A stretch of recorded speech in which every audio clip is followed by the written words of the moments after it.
नमस्कार, मैं हूं अंजलि राठी और आप देख रहे हैं एफबीएन यानी कि फ्रंटलाइन ब्रेकिंग न्यूज। एक बार फिर आप सभी के लिए बड़ी अपडेट, बड़ी खबर लेकर मैं हाजिर हुई हूं। दिल्ली शराब नीति मामले में तेलंगाना के मुख्यमंत्री चंद्रशेखर राव की बेटी के कविता से आज ईडी की पूछताछ होनी थी, जहां उन्होंने पेश होने से इनकार कर दिया।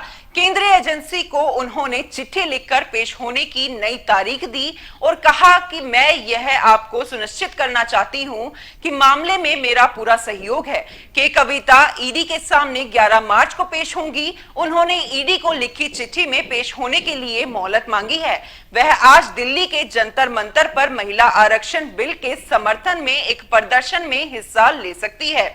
आपको बता दें, दिल्ली आबकारी नीति में गड़बड़ी और मनी लॉन्ड्रिंग के मामले में ईडी ने बीआरएस नेता कविता को 9 मार्च को पेश होने के लिए कहा था। हालांकि कविता पहले भी ईडी को यह आश्वासन दे चुकी है कि वह जांच में पूरा सहयोग करेगी। इस बीच उन्होंने ईडी को दिए जवाब में यह भी स्पष्ट किया था कि वह पेश होने से पहले अपने कानूनी सलाहकारों से भी बातचीत करेगी। इस बीच उन्होंने इस बात का भी जिक्र किया था कि दिल्ली में आगामी 10 तारीख को उनका महिला आरक्षण मामले में दिल्ली में धरना प्रदर्शन है, जिसमें उन्होंने हिस्सा लेना है।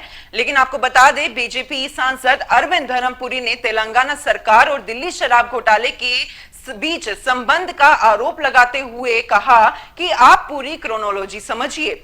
भाजपा सांसद अरविंद धर्मपुरी ने अपने एक ट्वीट में लिखा, 2014 से 2018 तक केसीआर सरकार के कैबिनेट में कोई भी महिला शामिल नहीं थी। ऐसा इसलिए किया गया ताकि के कविता का पार्टी पर पूरी तरह से पकड़ रहे। आगे उन्होंने कहा कि तब वह निजामाबाद से सांसद थी। 2019 के चुनावों में बीजेपी के उम्मीदवार से हारने के बाद नेपोटिज्म कोटे से वे एमएलसी बन गई। अब दिल्ली लिकर स्कैम में प्रमुख साजिशकर्ता के तौर पर उनका नाम सामने आया है। महिला आरक्षण बिल के लिए लड़ने के लिए उनका अचानक प्रचार लोगों का ध्यान दिल्ली शराब घोटाले से हटाने के लिए किया गया था।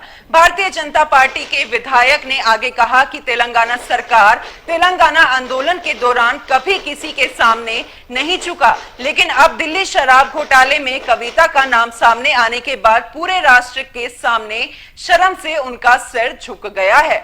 खबरों के मुताबिक बीआरएस की गतिविधियों में सीएम की बेटी कविता की भागीदारी हाल ही में बढ़ गई है। वह अन्य राज्यों के नेताओं से मिलने के लिए केसीआर के साथ दौरे पर देखी गई। ये यात्राएं ऐसे समय में हुई जब उनसे शराब घोटाले में पूछताछ की जा रही थी और ईडी की चार्जशीट में उनका नाम था।